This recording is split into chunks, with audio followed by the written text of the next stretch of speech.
A couple years ago, John Cena produced a book on Audible titled 64th Man. I know this isn't exactly a TV show review, but I really liked the book and felt like I wanted to review it. The book itself is labeled comedy. While its jokes aren't exactly the reason that I personally enjoy the book, because they don't always land, it does, however, tend to get an occasional laugh out of me. Most of the characters have surprisingly good depth. Most of them are relatable and witty, and they mix well with characters that have less depth. My favorite character has to be Mildred for this reason. So to provide a brief summary, the story is based on a football player named Billy Logan, who once pulled off an iconic play known as the Miami Miracle.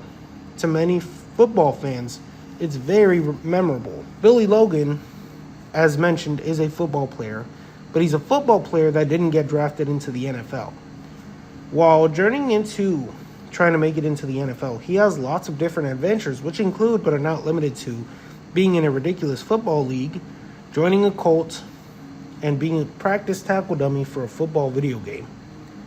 Billy also has a love interest in his ex-girlfriend named Ellen, who are in a will they won't they relationship, but the story doesn't overdo it like most TV series.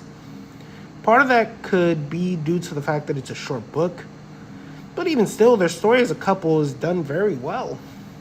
So Billy has all of these ventures while talking about these stories to Mildred, an elderly lady who Billy met at the gym and who he trains regularly. The conversations between Billy and Mildred are probably the most entertaining points of the book because they have a lot of insight in them.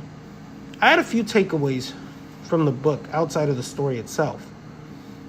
One is that Billy complains a lot and fails to see a lot of the positives in his situations in a lot of cases. However, Mildred is there to help see through these arcs.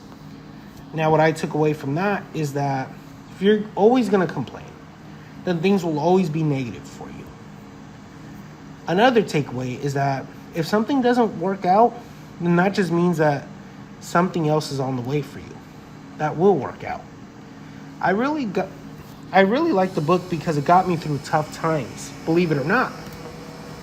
I remember when I lost my job and complained for a long time about not being able to work there again, which is a story in and of itself. Along the way of my own personal dilemma, I found myself to relating to Billy more and more. It's almost like our positions were aligning in a way that when I finished the book, it gave me positive affirmation that my situation will get better. Suffice to say, I revisited this book to see if it's still as good as I remember, and I can honestly say it's even better. There are many deep conversations outside of Billy and Mildred that I somehow didn't remember the first time I listened to it. It's a great book, and I definitely recommend it. There's a great moral, but even for just a casual listen, it's still pretty entertaining. So that's going to wrap this video, everybody. Thank you for listening, and if I were you, I would get Audible and I would check out the story.